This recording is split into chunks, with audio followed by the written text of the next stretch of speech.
계속해서 요한복음 강해 말씀 듣도록 하겠습니다. 잘 알고 있다는 착각, 이 제목까지 은혜를 나누기를 원합니다. 우리들이 가장 잘 알고 있는 말, 소크라테스의 명언으로 우리가 알고 있는 그 말이 있죠. 너 자신을 알라. 너 자신을 알라.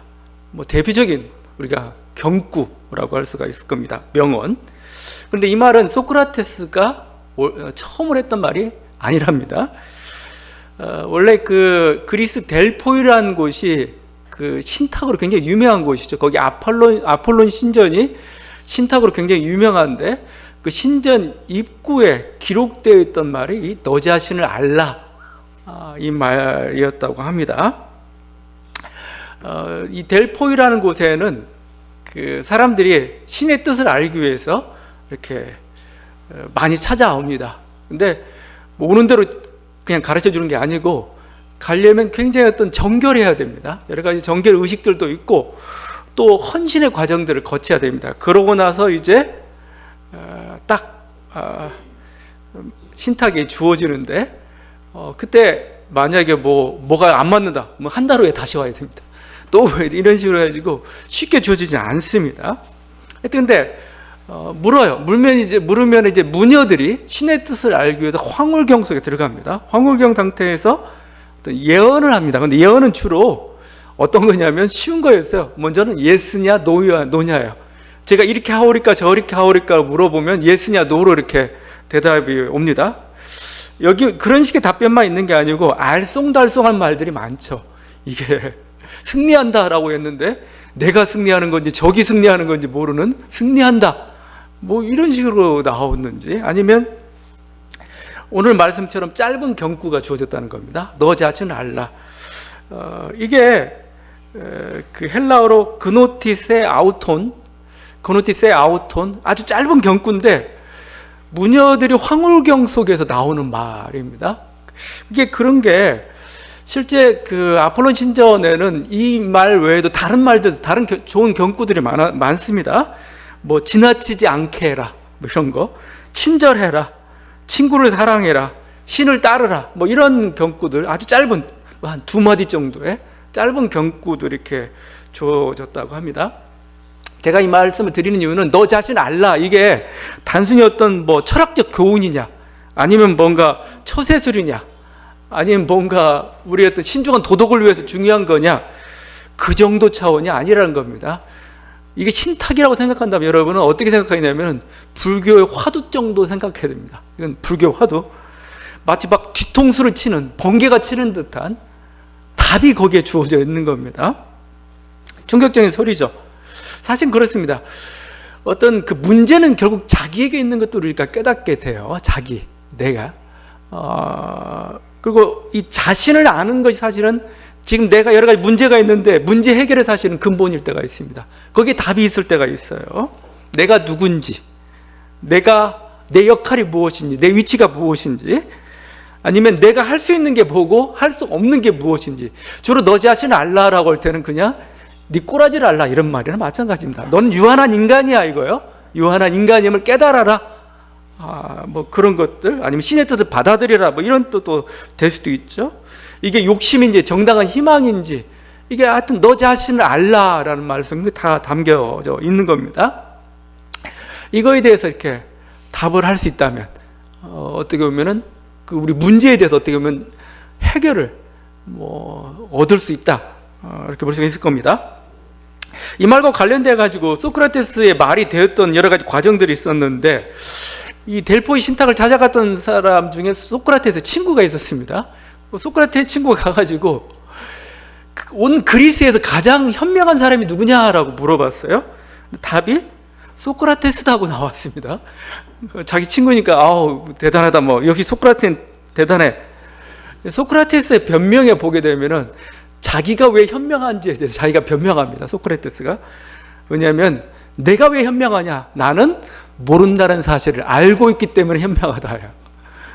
내가 모른다는 사실을 알고 있기 때문에 나는 가장 현명하다, 이런 말을 했습니다. 소크라테스가 했던 것을 우리가 삼파술이라면 삼파술이 결국 뭐냐면 아이를 낳듯이 이렇게 대화를 하게 이끌어가는데 그게 다른 게 아니에요. 다른 게 아니고 네가 모른다는 사실을, 네가 뭐라고 말을 하고 있는데, 주장하고 있는데 그 주장 한번 따져보자 이겁니다. 맞는지 옳은지 계속 추적하다 보면 결국은 난 모르겠습니다 이런 고백이 나오게 하고, 거기서부터야말로 진정한 진리에, 진실에 우리가 접근할 수 있기 때문에 그런 거죠. 나는 모른다. 그렇죠? 지금 이 얘기를 하고 있는 것은 바로 그 예수님이, 하나님이 이 땅에 왔는데 왜 이스라엘 백성, 왜 바리새인들이 그분을, 예수님을, 주님을 영접하지 못했는가, 받아들이지 못했는가? 주님을 몰랐기 때문에 그런가? 주님을 몰랐기 때문에 그럴 수도 있겠지만, 오히려 더 문제는 그들이 잘 알고 있었다고 생각하기 때문에 실패한 겁니다. 자기들 머릿속에 그림이 있어요. 그리스도는 이럴 거야 라고 했는데 안 맞아요. 안 맞으니까 결국 예수를 믿지 못하게 됐던 거죠. 그거 오늘 7장 말씀에서는 그게 굉장히 자주 여러 번 나오고 있습니다. 26절에 이렇게 되어 있죠. 당국자들은 이 사람을 참으로 그리스도인 줄 알았는가? 그러나 우리는 이 사람이 어디서 왔는지 아노라. 그리스도께서 오실 때는 어디서 오시는지 아는 자가 없으리라. 그리스도가 올 때는 굉장히 신비적으로 와야 된다는 거예요. 근데 내 출신 알아. 그러니까 이 사람 그리스도가 아니야. 자기가 알고 있는 지식으로 결국 그리스도를 못 받아들이고 만 거죠. 41절이죠. 어떤 사람은 그리스도라 하며 어떤 이들은 그리스도가 어찌 갈릴리에서 나오겠느냐. 52절도 마찬가지죠. 너도 갈릴리에서 왔느냐. 찾아보라. 갈릴리에서는 선지자가 나지 못하느니라.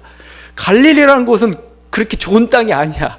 뭔가 그리스도란 아주 정말 이스라엘의 희망이 가장 거룩한 존재인데 그렇게 올 수 있는 그런 땅이 아니야. 저주받은 땅이고 버림받은 땅이야. 어떻게 갈릴리에서 그리스도가 나? 그들이 가지고 있는 생각이죠.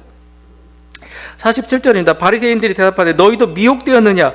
당국자들이나 바리새인 중에 그를 믿는 자가 있나? 이건 권위에 호소하는 거죠. 야, 유력한 사람은 아무도 안 믿잖아. 그렇죠?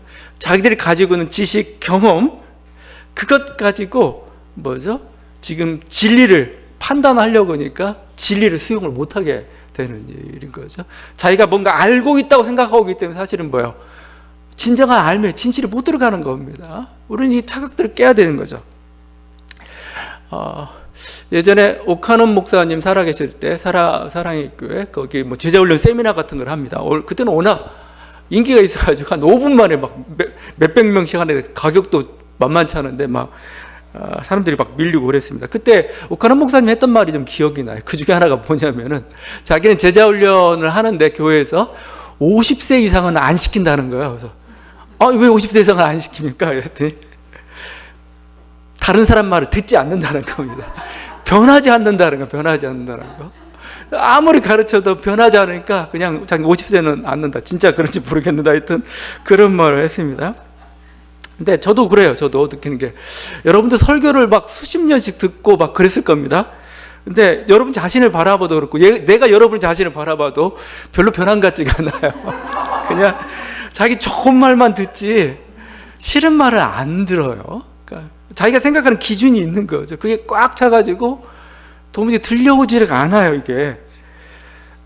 그래서 이제 은혜 받았다고 얘기하는 거 보게 되면 결국 자기 생각과 맞을 때 은혜 받았어. 그렇죠? 우리가 독서한다고 할 때 독서도 참 조금 그런 한계도 있어요. 밑줄 둔 게 새로운 거에 밑줄을 그어야 되는데 사실은 자기 뜻과 맞을 때 너무 내 뜻하고 맞아. 이러다 보면 결국 변화라는 게 아니고 오히려 자기라는 존재를 더 강화시키는, 오히려 오류에 더 깊이 빠지게 되는 그런 것도 있죠.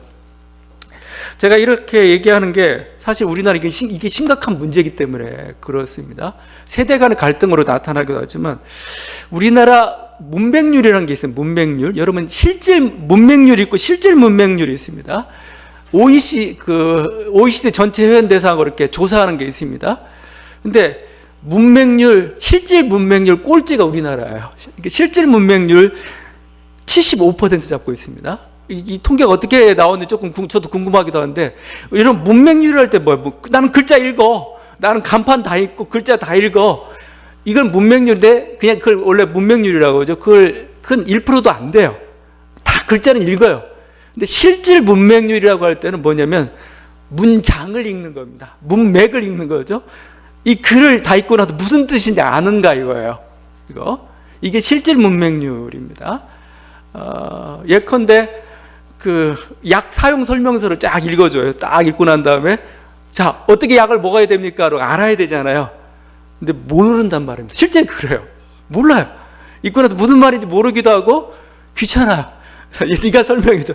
아무리 설명해도 알았어 하고 자기 뜻대로 그냥 해버리죠.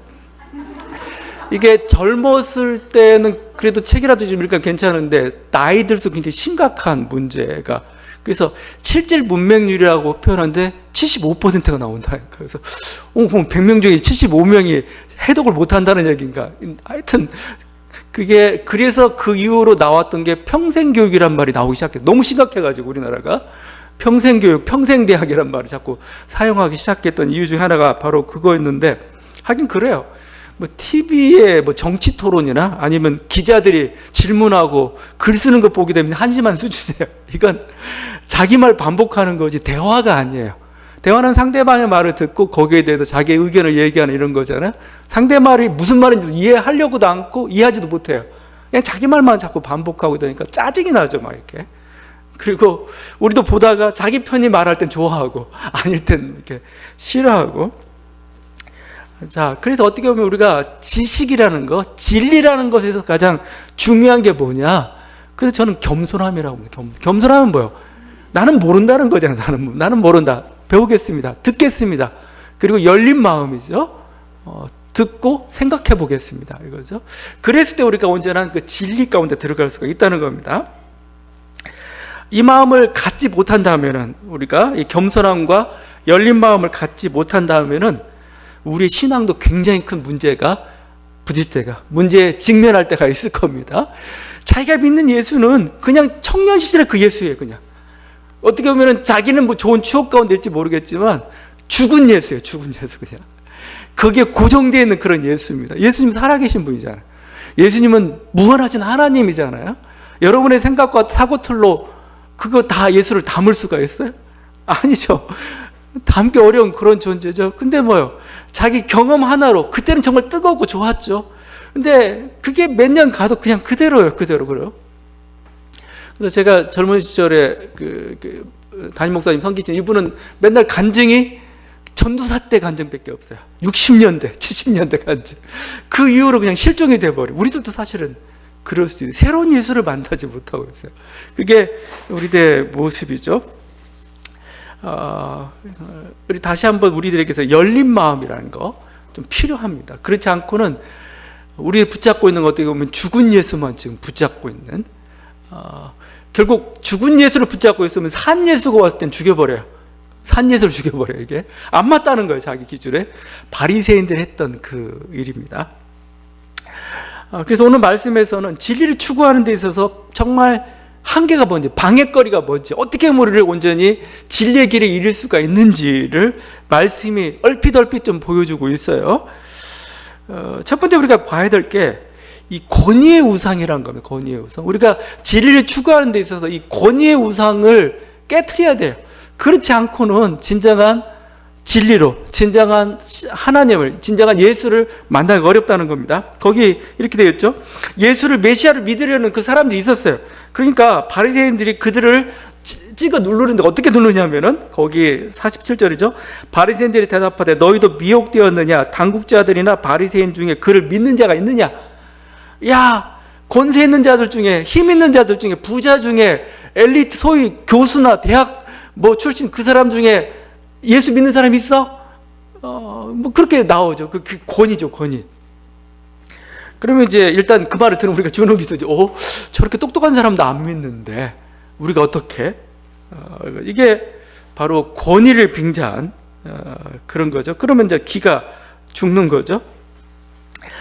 또 어느 순간에는 모든 권위자들이 그렇게 말하기 때문에 나도 마치 이제 우리가 주류죠, 주류에 들어가 있기 때문에 나도 마치 옳은 것처럼, 그게 사실은 착각인 거죠. 왜냐면 물론 권위라고 해서 무조건 나쁘다는 거 아닙니다.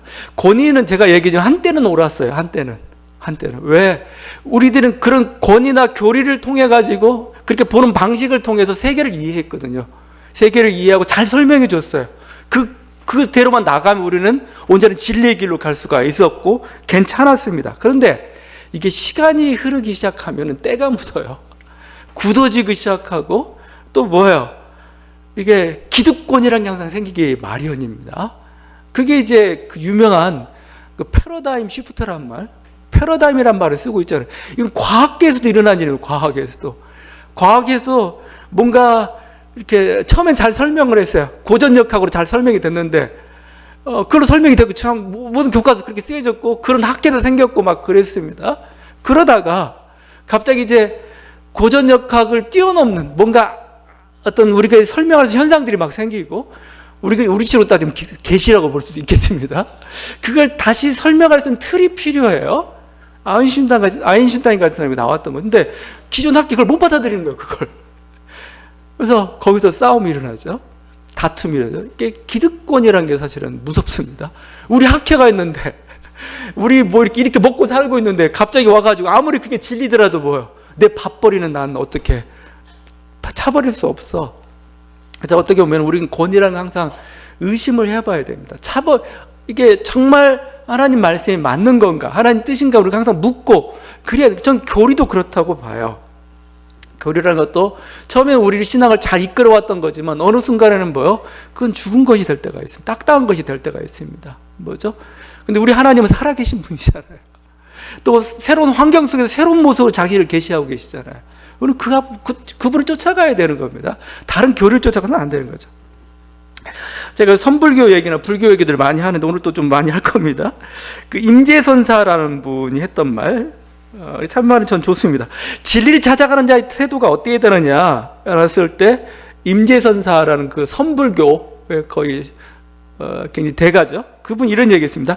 부처를 만나면 부처를 죽이고 조사를 만나면 조사를 죽여라. 저는 한마디 더 붙여야 됩니다. 예수를 만나면 예수를 죽여라. 이렇게까지도 할 수가 있어요. 왜냐면 이렇게 조사는 어떤 대단한 스승이죠. 학파라고 할 수가 있습니다. 처음엔 좋아요. 처음엔 좋지만 어느 순간은 굳어지고 또 어느 순간은 제가 얘기하지만 진리라는 것은 하나님 말씀이라는 것은 그걸 다 인간의 어떤 말로 아니 인간의 생각으로 인간의 경험으로 다 규정할 수 없기 때문에 뭐예요. 또 설명할 수 없기 때문에 이제는 뭐예요. 깨고 다른 곳으로 가야 되는 거죠. 마치 알을 깨듯이 뭐 이렇게 새로운 세계로 나와야 되는 그런 경험들이 필요한 거죠.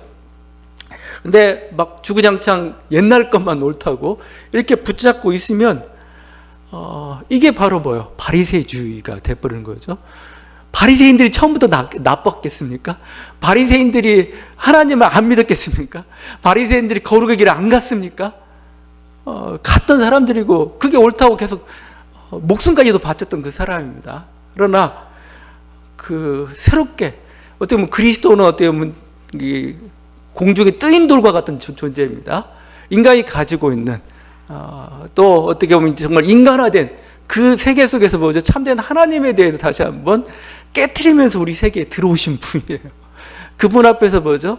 자기 걸 다 버려야 되는데 결국은 버리지 못하고 믿지 못하고 결국 죽이기까지 하게 되는. 왜? 자기 기득권을 방해하기 때문에 자기가 믿는 하나님 방식들을 그대로 따르지 않기 때문에 결국 죽여버리고 말했던 거죠. 결국 이것은 뭐 바리새뿐만 아니고 우리 교회사 가운데서도 마찬가지, 우리 신앙 가운데서 마찬가지입니다. 내 자신의 적이 누구냐 이거죠. 내 자신의 적, 내 자신의 적은 과거의 나예요. 어떻게 현재의 나일 수도 있습니다. 그냥 이렇게 좋다고 이런 방식들 이것들이 좋다고 하면 계속 이렇게 딱 굳어져 있는 나, 이게 나의 적일 때가 있어요. 왜냐하면 정말 하나님을 향해서 어떤 새로운 경험이랄지 하나님의 어떤 새로운 계시랄지 하나님의 어떤 신비한 만남이랄지 그쪽을 향해서 가지 못하고 그냥 익숙한 것에만 이렇게 잡혀지는 그런 모습이죠. 고린도후서의 말씀입니다. 율법 조문으로 하지 아니하고 오직 영으로 함이니 율법 조문은 죽이는 것이요 영은 살리는 것이다. 율법 조문은 뭐예요? 권위의 우상에 교리에 이렇게 문자에 호소하는 사람입니다. 영은 뭐예요? 틀을 깨는 자유의 영이에요. 자유의 영. 자유의 영이 뭐 이건 영은 가둘 수가 없어요. 가둘 수가 없어서 오히려 영이 옴으로써 뭐죠? 우리 자신이 깨어지는 거죠. 성령이 하시는 역할이 바로 그 일입니다. 우리가 권위의 우상들을 자꾸 깨야 됩니다. 뭐 불순종하고 뭐 반항적 인간이 되라는 그런 얘기는 아니에요. 그런 얘기가 아니고 참된 우리가 진리를 가기 위해서는 뭐죠? 자기들이 가지고 있는 것들을 좀 부셔야 우리들이 온전한 예수를 만날 수가 있다는 겁니다. 두 번째 볼 수 있는 것은 그렇다면 그 예수란 존재는 뭐 그냥 우리들 알 수 없는 신비적인 그런 존재냐?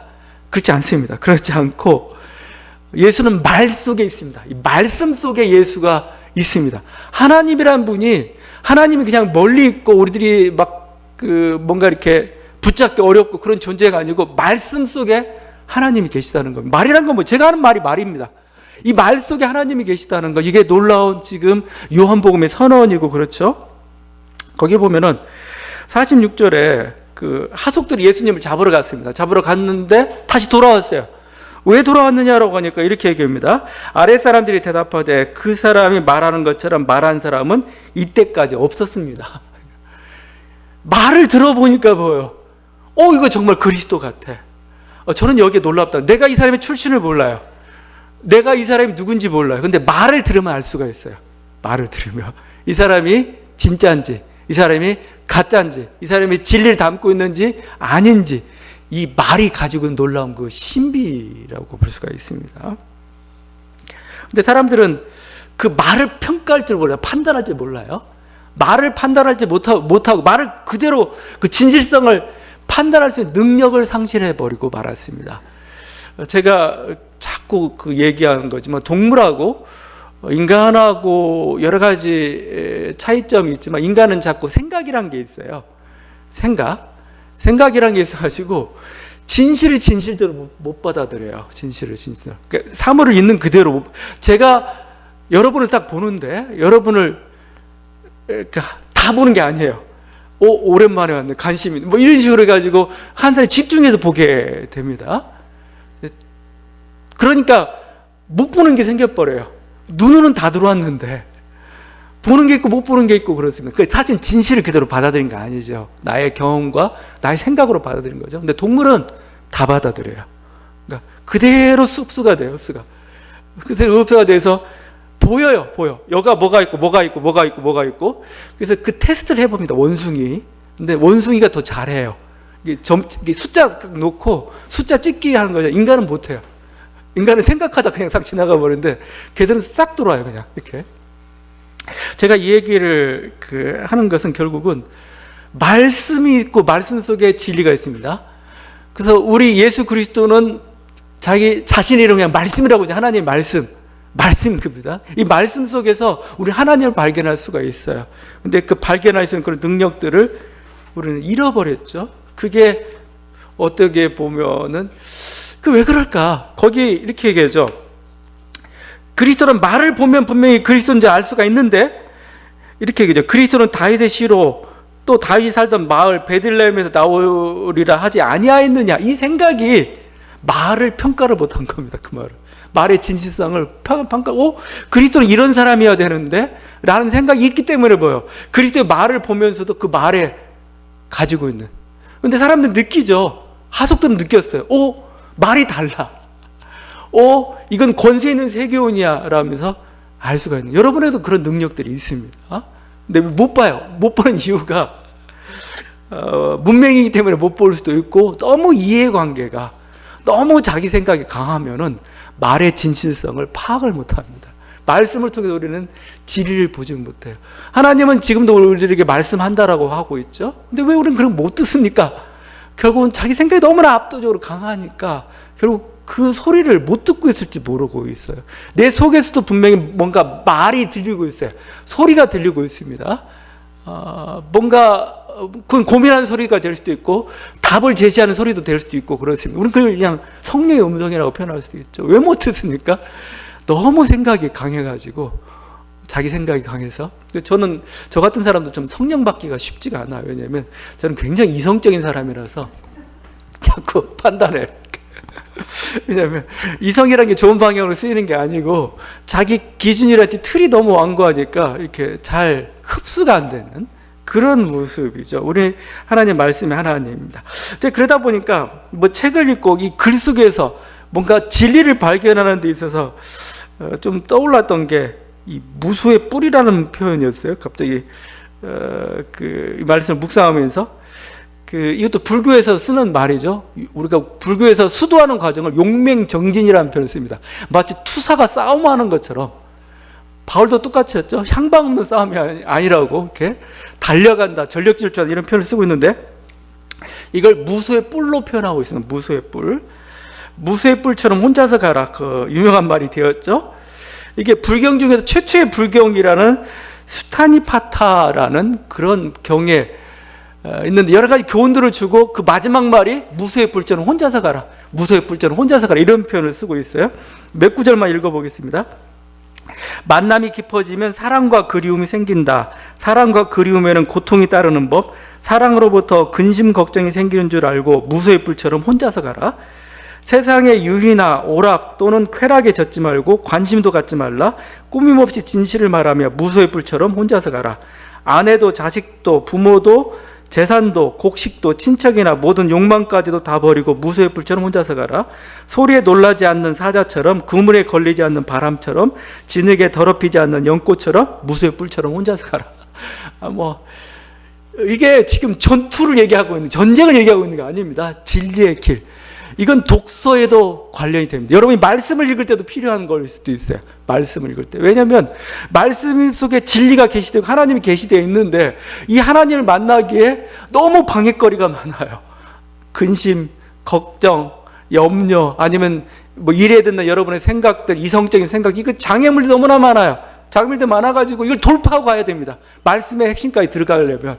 또 이 말씀이란 문자에 얽혀가지고 뭐죠? 문자 이면 속에 있는 어떤 뭔가 정말 영을 만나지 못하는 경우가 제가 문자라는 그 한계에도 갇혀가지고 문자를 통해서 드러내고 있는 어떤 하나님의 모습, 영의 모습을 우리가 보지 못할 때가 있는 거죠. 그거 다 해치고 가려면은 무소의 뿔처럼. 무소가 뭐예요? 코뿔소입니다. 코뿔소. 코뿔소가 막 뿔 하나 대놓고 막 돌진하듯이 보여요. 그 진리를 향해서, 진실을 향해서 뛰어들라 이거죠, 이게. 여러분, 그래야 진정한 우리가 진리 가운데 들어갈 수 있다는 거고, 예수님을 만나는 그 과정도 사실은 우리 예수님 그 천당 너무 쉽죠. 너무 쉬운데 정말 요한복음이 얘기하는 풍성한 생명이죠. 풍성한 생명. 풍성한 생명을 누리려면은 더 들어가야 돼. 더 들어가야 돼. 좀 수도의 과정이 사실은 필요한 겁니다. 마치 우리가 생명을 얻었다는 것은 우리는 어린아이로 만족하는 것과 마찬가지예요. 우리는 생명 얻었어? 그걸로 만족하면 그게 생명인 거야? 아니죠.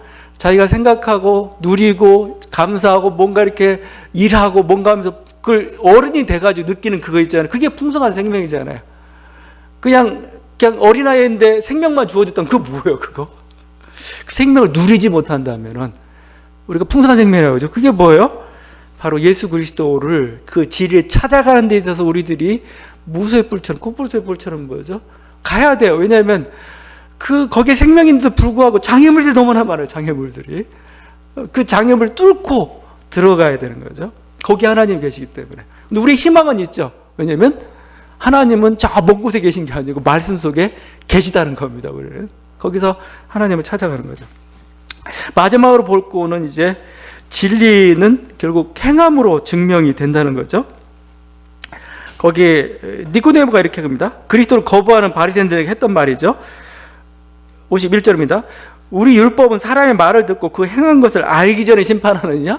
말 듣고, 그러니까 그가 행하는 것에 대해서 알기도 전에, 파악하기 전에, 어떤 행동을 하고 있는지 파악하기 전에 심판하느냐? 니고데모가 좋은 하나의 지침을 줬습니다. 그건 뭐냐면 행함입니다. 행함. 모든 진리는 그냥 머릿속에 추상적인 세계속 가운데 있는 게 아니고 행함으로 나타난다는 겁니다. 그래서 제가 앞에 말을 했지만 여러분 말에 속지 마세요. 말에. 내가 말에 속을 때가 있고, 그래서 그 천국에는 설교자의 입하고 성도의 귀만 가 있어요. 몸뚱아리는 처음부터 밑에가 있고. 왜냐하면 자기가 말하고 듣는 것이 자기인 줄, 그게 자기가 진리 가운데 있는 거죠. 취해 있는 거죠. 아니에요. 그게 행함으로 나타나야 되는 겁니다. 또 이 사람이 정말 진리 가운데 있는가는 우리는 어떻게 알 수 있느냐? 행동으로 알 수가 있어요. 행동으로. 예수님 말씀하셨죠. 좋은 나무마다 아름다운 열매를 맺고 못된 나무가 나쁜 열매를 맺나니 좋은 나무가 나쁜 열매를 맺을 수 없고 못된 나무가 아름다운 열매를 맺을 수 없다. 열매가 좋아요. 열매는 행함입니다. 행함이 좋아요. 그러니까 그 뿌리가 좋으면 믿음이 좋으면 좋은 행함은 나온다는 겁니다. 만약에 열매가 안 좋아요. 그럼 뿌리가 좀 이상하다는 겁니다. 뿌리가 믿음이 이상하다는 겁니다. 우리 가지고 있는 말의 진실성 어떻게 평가하느냐? 행함으로 평가하는 겁니다. 우리의 나타난 열매들, 우리 인간 관계성에 나타나는 그 모습들이 선한 열매들을 맺고 있어. 그럼 뭐죠? 온전한 믿음 위에 서 있다는 하나의 증거로서 우리가 삼을 수가 있는 거고, 저 사람이 말은 번지르한데 행함이 아니야. 그럼 그건 의심해 봐야 됩니다. 저 사람이 정말 믿음을 가지고 있는 거야? 정말 믿음대로 살고 있는가? 정말 그 참 믿음의 실체도 우리가 의심해 봐야 된다는 거죠. 아무리 번지르한 말을 할지라도 그 행함이 만약에 반사회적이다, 미신적이다, 폭력적이다, 폐쇄적이다, 그건 거짓이라는 겁니다. 한국 교회가 한국 사회에 어떻게 비치고 있느냐 이거죠. 교인들이 내가 다른 사람이 어떻게 비치고 있느냐 이거죠. 그게 바로 뭐예요? 우리의 믿음이에요. 우리의 신앙의 정도고, 마지막 주님은 그렇게 우리를 평가할 겁니다. 그건 상관없고 나는 예수만 믿으면, 아니면 우리가 조금 부족해도 부족한 점은 있지, 이런 식으로 이렇게 평가를 하고 싶죠? 아니에요. 주님 그렇게 평가하지 않아요. 그 열매로 내가 평가하겠다는 게 산상수훈의 그 말씀인 거죠. 그게 주님이 우리를 바라보는 방식이에요. 행함에는 굉장히 중요하다는 거죠. 근데 만약에 저 사람이 우리 생각과 우리 여러 가지, 심지어 종교도 다르고 뭔가 여러 가지 하여튼 많이 달라요. 많이 다른데도 불구하고 그 사람의 행함이 사랑이에요. 친절합니다. 평화를 추구합니다. 포용합니다. 정의롭습니다. 깨끗합니다. 그렇다면 일단 귀를 기울여 들어봐야 됩니다. 그 사람의. 왜? 그 사람은 진리에 가까울 가능성이 굉장히 높다는 거죠. 다른 식으로 표현하면 예수에게 가까운 사람일 가능성이 굉장히 높다는 겁니다. 우리가 자꾸 이렇게 속아서는 안 됩니다. 속아서는 나의 말이 믿음 정도만이 나라고 생각하면 안 되죠. 나의 야고보 사도는 이렇게 경고하죠. 너희는 말씀을 행하는 자가 되고 듣기만 하여 자신을 속이는 자가 되지 말라. 행함이 없는 건 아무 소용이 없다는 거. 너 속지 마. 왜냐면 내 말에 속지 마. 내 어떤 그 귀에 그냥 그래서 마치 나는 그 진리의 사람인 게 아니라는 겁니다. 그게 행함이란 열매들로 자기 삶 속에서 나타나고 있느냐, 그랬을 때만 온전한 진리인 거죠. 우리 주님은 어떤 분이시냐? 하나님 사랑 얘기했는데 뭐죠? 그걸 아무도, 그건 말이잖아요, 말. 근데 뭐죠? 십자가에 낮아진 그 희생을 통해서 행함으로 보여주신 분입니다. 하나님이 이게 사랑이라는 것을 행함으로 보여주신 거죠. 그래서 우리는 하나님을 아는 겁니다. 그때서야 진정으로 행함 속에서 아는 겁니다. 그냥 지식으로, 어떻게 보면 구약 같은 데는 그냥 지식으로만 가득 차 있었던 거죠. 근데 뭐죠? 그 하나님이 뭐예요? 정말 인간을 위해서 이 땅에 오시고, 인간을 위해서 어떤 모든 고난과 또 인간을 위해 대신 모든 아픔들을 짊어지고 하는 그 모습 속, 인간의 어떤 그 고통과 함께하는 그 모습 속에서 우리는 사랑을 깨닫는 거고, 그래서 우리는 그때서야말로 하나님을 알았다라고 할 수 있는 겁니다. 여러분, 다시 한번 이 은혜 가운데서 여러분 정말 말씀 속에서 또 행함으로 예수 그리스도를 늘 새롭게 만나가는 저와 여러분에게 간절히 바랍니다. 기도하시겠습니다.